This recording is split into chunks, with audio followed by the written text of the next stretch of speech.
नमस्कार मित्रों, BPSC series में आप सभी का स्वागत है।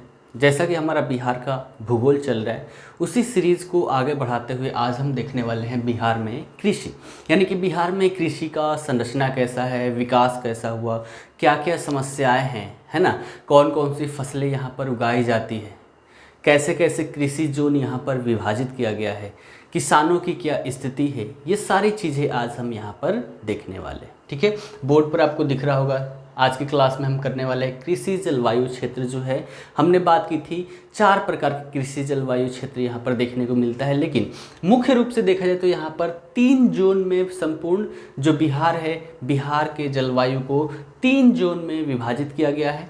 ठीक है, उसके बाद हम यहाँ पर देखेंगे कि यहाँ पर किसानों की क्या स्थिति है, यहाँ पर जोत का आकार क्या है। जोत की बात करें तो एक किसान के हिस्सेदारी में जितनी भूमि है कृषि कार्य करने हेतु उसी को जोत कहा जाता है। तो यहाँ पर जोत किस किस प्रकार के हैं, किसानों की क्या स्थिति है और किस जोत के अंतर्गत कितने प्रतिशत किसान आते हैं, वो सारी चीज़ें देखेंगे। उसके बाद हम यहाँ पर देखने वाले हैं कि बिहार में सिंचाई व्यवस्था क्या है, क्योंकि कृषि की अगर बात करें तो कृषि तभी संभव है जब वहाँ पर सिंचाई की व्यवस्था उपलब्ध हो। सिंचाई की व्यवस्था उपलब्ध ना हो, ऐसी स्थिति में चाहे हम उन्नत किस्म के बीज का प्रयोग कर ले या फिर कोई भी हम यहाँ पर उर्वरक हो, कीटनाशक हो, कुछ भी प्रयोग कर ले, अगर सिंचाई की व्यवस्था उपलब्ध ना हो तो कृषि कार्य करना यहाँ पर संभव नहीं होगा। तो हम सिंचाई व्यवस्था भी यहाँ पर देखेंगे कि सिंचाई व्यवस्था क्या है, कितनी भूमि भारत की है जो कृषि योग्य है और उन सभी भूमियों में से कितने भाग जो ऐसे हैं, कितने प्रतिशत भूमि है जो सिंचाई क्षेत्र के अंतर्गत आते हैं, वो सारी चीज़ें देखेंगे। उसके साथ ही हम देखेंगे कि बिहार में सिंचाई के जो महत्वपूर्ण साधन हैं कौन कौन से हैं, किस माध्यम से यहाँ पर सिंचाई की जाती है, जिसके अंतर्गत हम देखेंगे बिहार की अगर हम सिंचाई व्यवस्था देखें तो अधिकतर यहाँ पर मानसून आधारित ही यहाँ पर सिंचाई व्यवस्था की जाती है। यानी कि जो फसलों का पैटर्न है वो ऐसा रखा जाता है कि यहाँ पर क्या हो जाए, मानसून के समय काल पर जो उसमें पानी डालने की जो समयावधि है वो मानसून के समय काल पर आए, ऐसा यहाँ पर पैटर्न देखने को मिलता है। उसके साथ ही भूतल पर जो प्रवाहित जल है, जैसे हमारी नदियाँ, ठीक है, नदी है, तालाब है, इन सब के माध्यम से भी, है ना, नहर है, इन सब के माध्यम से भी सिंचाई की जाती है। तो सारी चीज़ें हम यहाँ पर देखेंगे। ठीक है, तो सबसे पहले तो हम बात करते हैं कृषि की अगर बात करें तो राज्य में अगर देखा जाए, सबसे पहले कृषि की हम बात प्राचीन काल से करते हैं, है ना। प्राचीन काल, कृषि प्रारंभ होने से पहले तक की अगर स्थिति देखें तो जो मनुष्य था, यायावरी था, एक जगह से दूसरे जगह भोजन की तलाश में भटका करता था, है ना। आप सबने पढ़ा होगा, जब कृषि का विकास यहाँ पर हुआ, कृषि के विकास के साथ ही जीवन में स्थायित्व आया। बहुत सारे लोग ऐसे थे, पहले तो सबको टेंशन ये होता था कि आज हम क्या करें कि हमें भोजन की प्राप्ति हो जाए, लेकिन जब कृषि यहाँ पर प्रारंभ होने लगी तो कृषि के प्रारंभ होने के साथ ही जो लोग एक जगह से दूसरे जगह यायावरी प्रकार का जीवन यापन करते थे, भोजन की तलाश में यहाँ से वहाँ भटकते रहते थे, कृषि कार्य प्रारंभ होने के साथ ही उनके जीवन में अस्थायित्व आया, यानी कि एक जगह ये बसने लगे। जब एक जगह बसने लगे तो समाज के प्रति उनकी क्या भूमिका होनी चाहिए, एक दूसरे से क्या कैसा संबंध होना चाहिए, सारी चीज़ें समझने लगे, यानी कि इससे समाज का निर्माण होने लगा, है ना। इसके साथ ही जब समाज में रहने लगे, बहुत सारे लोग ऐसे थे जिनको भोजन की तलाश से मुक्ति मिल गई, तो ऐसे लोग फ्री हुए तो अलग अलग प्रकार के उनके द्वारा शिल्प यहाँ पर प्रारंभ किए गए। परिणामतः यहाँ पर धीरे धीरे करते करते क्या हुआ, शिल्पी कर्म आए, शिल्पी कर्म प्रारंभ हुए, बहुत सारे लोग अलग अलग शिल्पों में गए। फिर इससे क्या हुआ, आदान प्रदान, यानी कि अपने अपने सामानों का आदान प्रदान हुआ। परिणामतः यहाँ पर बाजार का निर्माण हुआ। बाजार के निर्माण के साथ ही यहाँ पर क्या हुआ, धीरे धीरे लोग बाजारों के अगल बगल आकर बसने लगे और धीरे धीरे करके यह एक शहर के रूप में तब्दील हो गया। तो यहाँ से हम समझ सकते हैं कि कृषि की कैसी यहाँ पर भूमिका देखने को मिलती है, यानी कि जो भी शहरीकरण देखने को मिलता है, हर चीज़ देखें तो कृषि से ही प्रारंभ हुआ है। इस दृष्टिकोण से देखें तो कृषि एक महत्वपूर्ण क्षेत्र बन जाता है ना। यहाँ पर अगर हम बिहार में कृषि के महत्व को देखें तो एक राज्य में देखें तो राज्य में कृषि विकास के अभाव में अगर देखा जाए तो आय और रोजगार के स्तर में संवर्धन की परिकल्पना नहीं की जा सकती। बिहार की अगर बात करें तो बिहार की जितनी भी जनसंख्या है ना, बिहार की जितनी भी जनसंख्या है उसका लगभग 80% जो लोग हैं वो सभी किसी न किसी प्रकार से कृषि पर ही निर्भर है ना। अर्थव्यवस्था की संरचना में अगर देखा जाए तो प्राथमिक क्षेत्र का महत्व बिहार विभाजन के पश्चात और भी अधिक बढ़ गया था, क्योंकि जब बिहार विभाजित नहीं हुआ था तब जो भी हमारा खनिज संपदा था वो सारा बिहार में अवस्थित था, वहाँ पर औद्योगिकीकरण हुआ था, है ना। उद्योग बहुत सारे देखने को मिलते थे, खनन कार्य हुआ करता था। लेकिन जब झारखंड अलग हो गया तो वो सारे क्षेत्र कहाँ चले गए, झारखंड में चले गए। परिणामतः ऐसे सिचुएशन में कृषि कार्य ही ऐसा बच जाता है जिस पर मुख्य फोकस यहाँ पर किया जा सकता है। ठीक है, कृषि में लाभदायकता एवं मूल्य संवर्धन प्राथमिक क्षेत्र में निवेश की प्राथमिकताओं के पुनर्गठन के द्वारा यहाँ पर किया जा सकता है। इसके लिए देखा जाए तो नीतिगत एवं संस्थागत बदलाव करना अत्यंत आवश्यक हो जाता है। बिहार में कृषि के महत्व को प्रत्येक नागरिक भली भांति समझता है। अगर पिछले 5 वर्षों की बात करें तो पिछले 5 वर्षों से कृषि संबंधित जो भी संस्थाएं हैं, संस्थाओं और नीतियों में बदलाव की बात बार बार उठाई जा रही है, परंतु यह ऐसा देखने को मिलता नहीं है।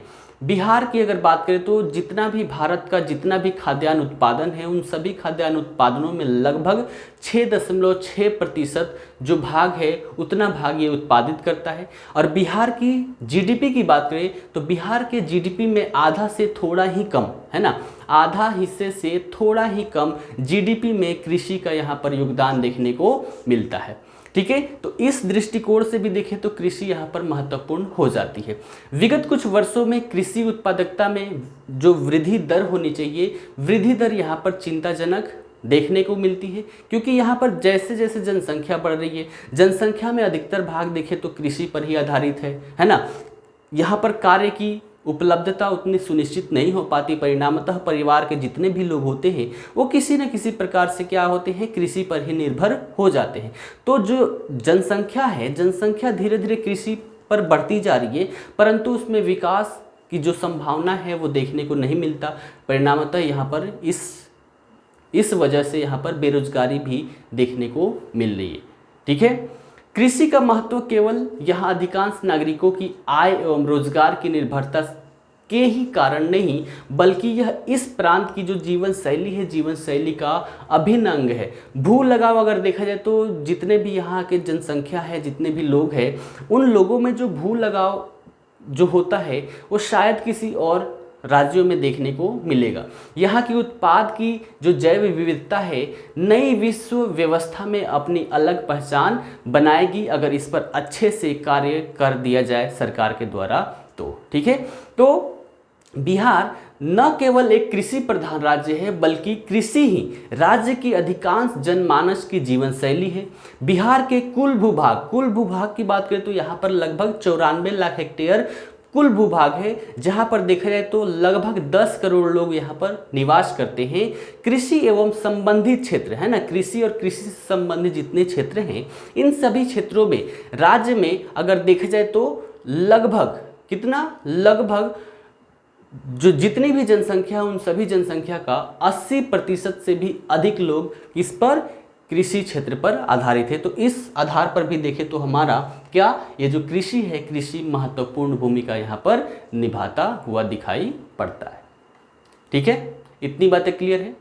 चलिए अब यहाँ पर देखते हैं हम कृषि संरचना एवं विकास, है ना, कि कृषि संरचना यहाँ पर कैसा हुआ, विकास कैसा हुआ, ये सारी बातें हम यहाँ पर देखेंगे। इससे पहले हम थोड़ा समझते हैं ये जोत के आकार की, है ना। तो राज्य में देखें तो राज्य में अन्य आर्थिक क्षेत्र के विकास के अभाव में, क्योंकि यहाँ पर अन्य आर्थिक क्षेत्र कुछ भी नहीं है ऐसे समय में, ठीक है, ऐसे अभाव में कृषि पर जनसंख्या की जो सघनता है, सघनता धीरे धीरे बढ़ी है। ऐसे कृषक जिनके पास 1 हेक्टेयर से, ऐसे कृषक जिनके पास 1 हेक्टेयर से कम भूमि है वो सीमांत जोत के किसान कहलाते हैं। और संपूर्ण बिहार में देखें तो संपूर्ण बिहार में सबसे ज़्यादा जोत की संख्या किसकी है? सीमांत प्रकार के कृषकों की। यानी कि यहाँ पर देखा जाए तो वैसे कृषक जिनके पास 1 हेक्टेयर से कम भूमि है 82.9% यानी कि लगभग 83% जोतों की जो संख्या है वो सीमांत प्रकार की है। और यहाँ पर जो कार्यरत यहाँ पर देखें तो लगभग 40.8% जो ये जोत है इस पर कार्यरत यानी कि कार्य किया जा रहा है। उसके बाद यहाँ पर देखिए सीमांत जोत से ये कितना था, 0 से 1 हेक्टेयर तक।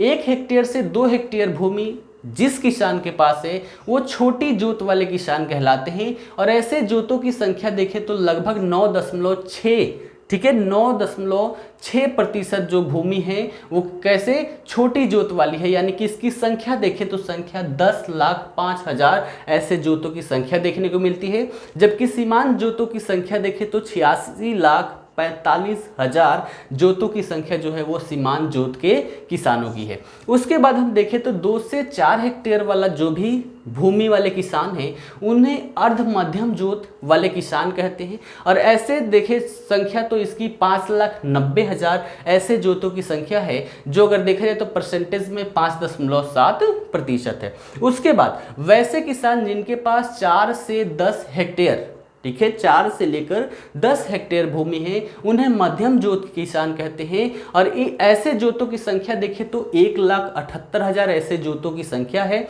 और इसमें परसेंटेज देखें तो 1.7% यहाँ पर देखने को मिलता है।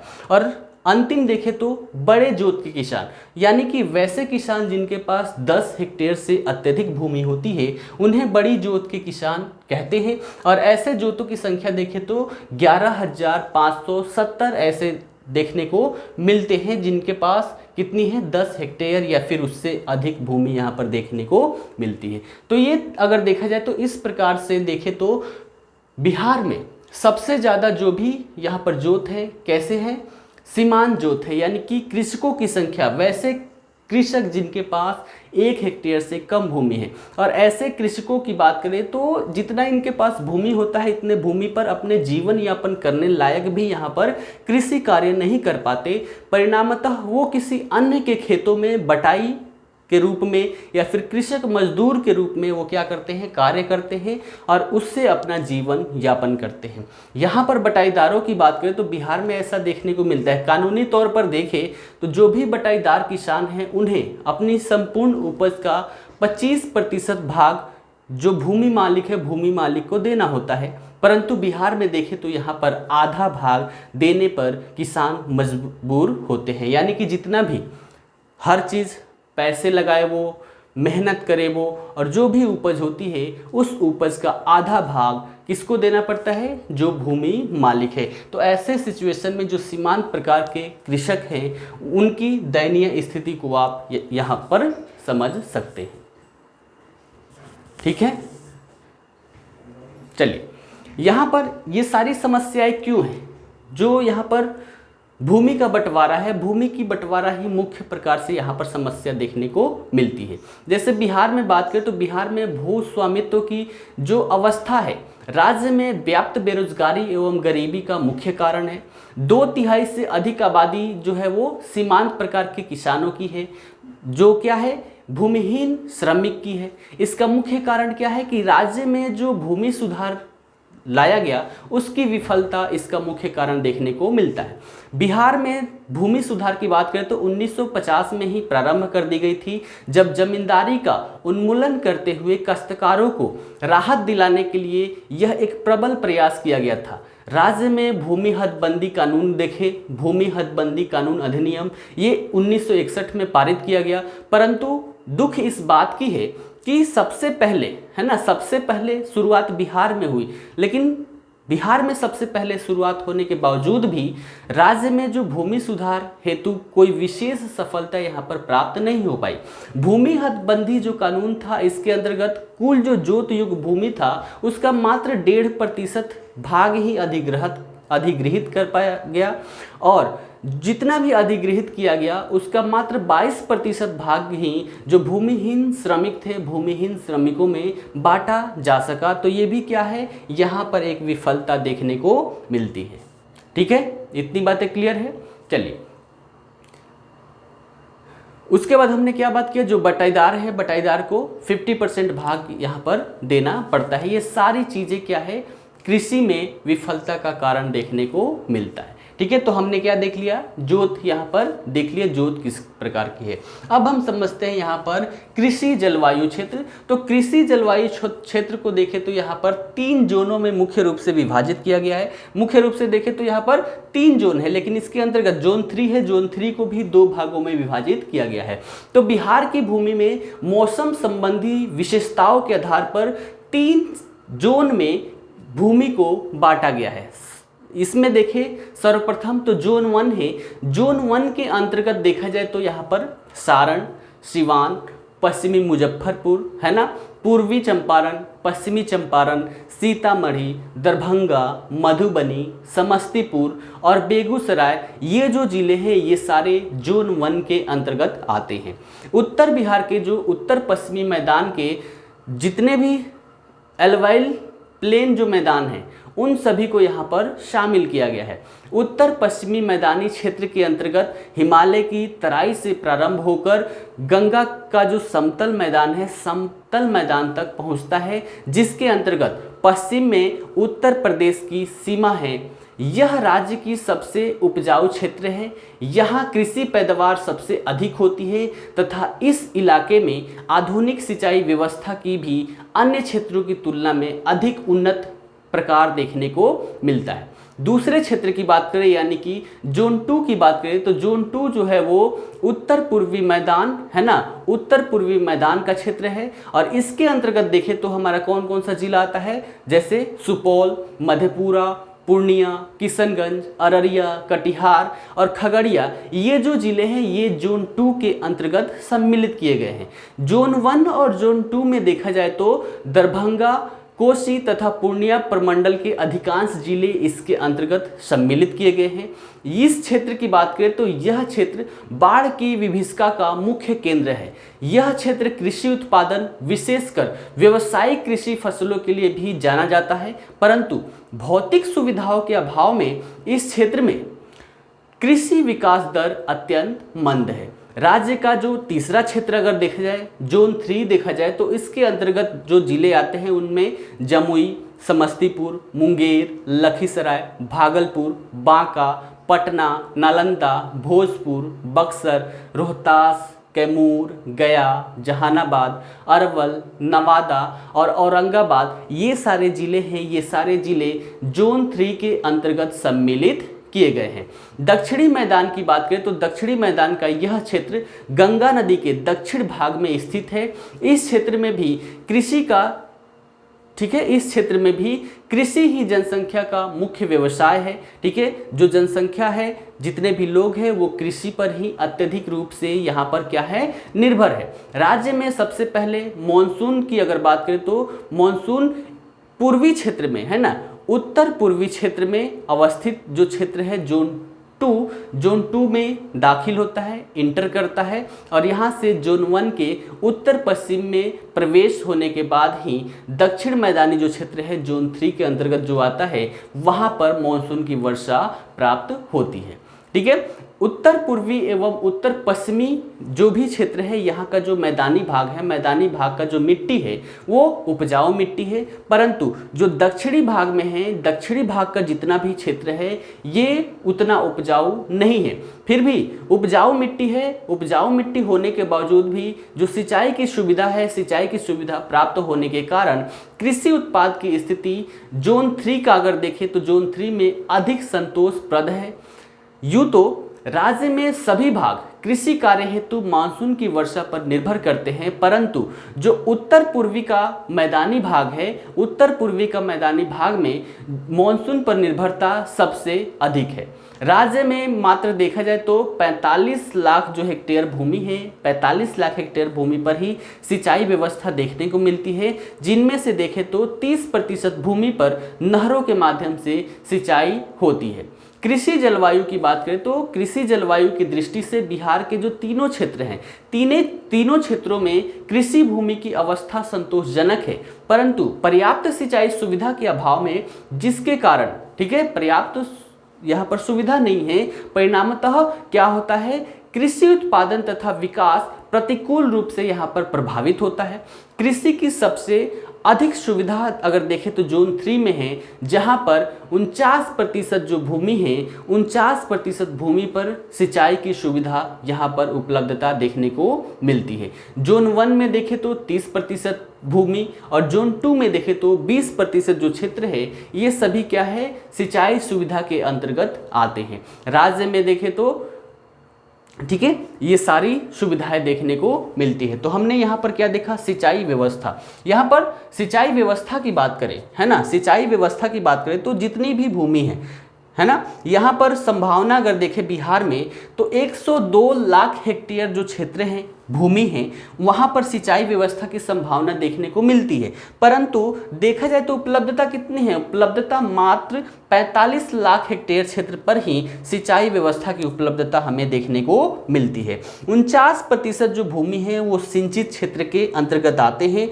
लेकिन ये जो सिंचित क्षेत्र ये तो एवरेज है, लेकिन यहाँ पर भी देखें तो समानता हर जिले में देखने को नहीं मिलती। जैसे एग्जाम्पल में देखें तो जमुई जो जिला है, जमुई जिले में मात्र 16% जो भूमि है, 16% भूमि ही सिंचित क्षेत्र के अंतर्गत आता है, जबकि वहीं शेखपुरा की बात करें तो शेखपुरा में 86% जो भूमि है, 86% भूमि सिंचाई क्षेत्र के अंतर्गत आता है। उत्तर पूर्वी जिले की बात करें तो जितना बिहार का भूभाग है, बिहार के भूभाग का 37% भूमि कहाँ अवस्थित है, उत्तर पूर्वी जिले में, जबकि यहाँ पर सिंचित भूमि की बात करें तो सिंचित भूमि मात्र 31% यहाँ पर देखने को मिलता है। इसके बाद हम सिंचाई के महत्वपूर्ण साधनों की बात करें तो बिहार में सिंचाई के जो महत्वपूर्ण साधन है, मुख्य रूप से 3 साधन यहाँ पर देखने को मिलता है। पहला, मानसून की वर्षा, यानी कि बिहार की जो कृषि है ना, बिहार की कृषि मानसून की वर्षा पर आधारित होती है, यानी कि ऐसे समय काल में यहाँ पर फसलों को लगाया जाता है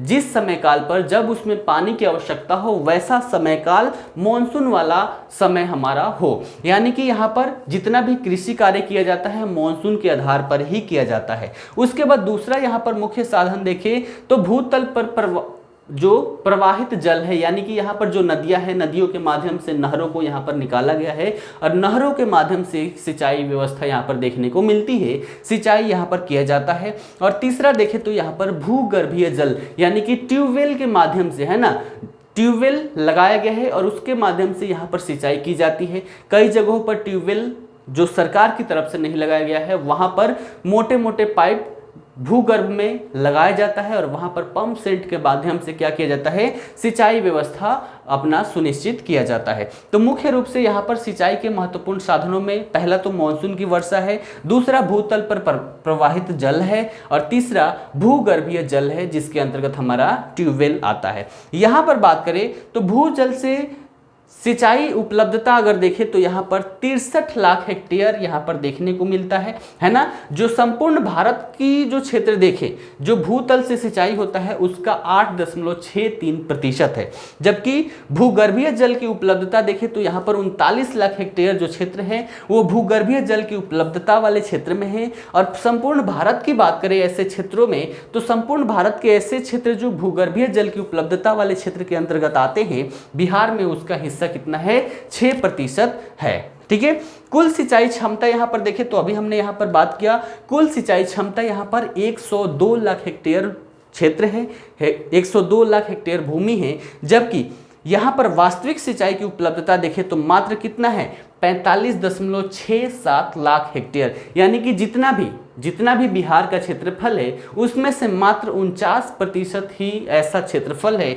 जो वास्तविक सिंचाई उपलब्धता के अंतर्गत आता है, यानी कि सिंचित क्षेत्र के अंतर्गत आते हैं। राज्य में सिंचाई के स्रोत देखें तो किस माध्यम से यहाँ पर सिंचाई की जाती है, प्रश्न के रूप में ये पूछा जा चुका है। तो यहाँ पर सबसे पहले याद रखना है, सबसे ज़्यादा सिंचाई किससे की जाती है, ट्यूबवेल के माध्यम से। लगभग 63% जो है वो ट्यूबवेल के माध्यम से यहाँ पर सिंचाई की जाती है, जबकि दूसरे नंबर पर हमारा आता है नहरों के माध्यम से भी यहाँ पर सिंचाई की जाती है। और इसमें देखें परसेंटेज तो 30% क्षेत्र है, संपूर्ण सिंचित क्षेत्र का 30% क्षेत्र क्या है, नहरों के माध्यम से यहाँ पर सिंचाई की जाती है, 63% ट्यूबवेल के माध्यम से, और बचे हुए जो 7% है उसके अन्य माध्यम है, जैसे यहाँ पर छोटे छोटे माध्यम देखने को मिलते हैं, जैसे कुएं के माध्यम से भी कई जगह पर सिंचाई की जाती है, तालाब के माध्यम से भी सिंचाई की जाती है। तो ये सारी चीज़ें सिंचाई के साधन के रूप में यहाँ पर देखा जाता है। तो यहाँ पर हमने देख लिया बिहार में कृषि का स्वरूप, कृषि का क्या महत्व है ना, जोत का आकार क्या है, ऐसे जोत के आकार होने में क्या क्या यहाँ पर दिक्कतें हैं, क्या क्या चुनौतियाँ थी, किसका परिणाम ऐसा हुआ। उसके बाद हमने जलवायु क्षेत्र देख लिया। ठीक है, यहाँ पर कृषि जलवायु क्षेत्र की बात करें तो यहाँ पर जो जोन 1 है ना, जोन 1 है, जोन 1 के अंतर्गत 13 जिले आते हैं। ठीक है, एक बार फिर से इस चीज़ को मैं रिपीट कर देता हूँ, याद कर लीजिएगा।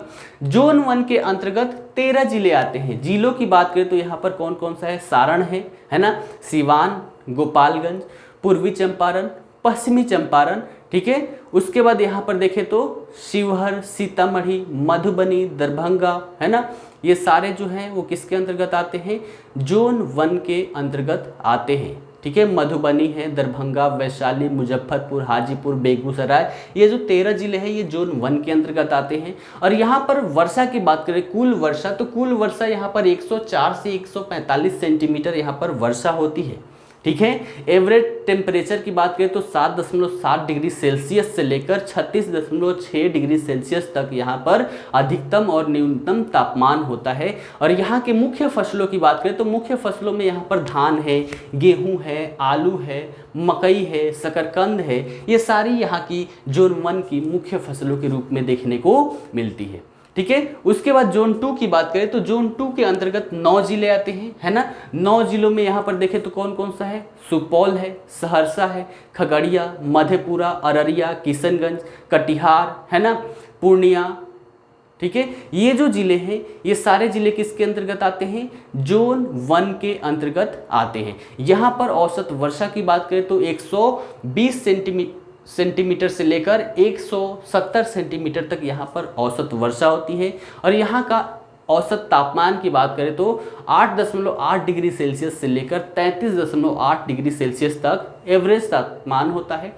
और यहाँ की मुख्य फसलों की बात करें तो मुख्य फसलों में यहाँ पर क्या क्या है, धान है, जूट है, गेहूँ है, आलू, मकई, है ना, मूंग, मतलब दाल से संबंधित, ये सारी यहाँ की मुख्य फसलों के रूप में देखने को मिलती है। उसके बाद जोन 3 है, जोन 3 में जोन 3A और जोन 3B यानी कि इसके 2 कैटेगरी देखने को मिलते हैं। और यहाँ पर औसत वर्षा की बात करें तो 99 सेंटीमीटर से लेकर 124 सेंटीमीटर तक यहाँ पर वर्षा देखने को मिलती है ना। तो जोन 3A के अंतर्गत देखें तो इसमें आने वाले जो जिले हैं शेखपुरा है ना, लखीसराय है, जमुई, मुंगेर, भागलपुर, ये जो है वो जोन 3A के अंतर्गत आते हैं। जबकि जोन 3B के अंतर्गत देखें तो यहाँ पर भभुआ, रोहतास, औरंगाबाद, बक्सर, भोजपुर, जहानाबाद, गया, नालंदा, पटना, नवादा, ये जो जिले हैं ये सारे जोन 3B के अंतर्गत आते हैं। और यहाँ पर औसत वर्षा हमने देख लिया 99 सेंटीमीटर से 124 सेंटीमीटर तक यहाँ पर वर्षा होती है।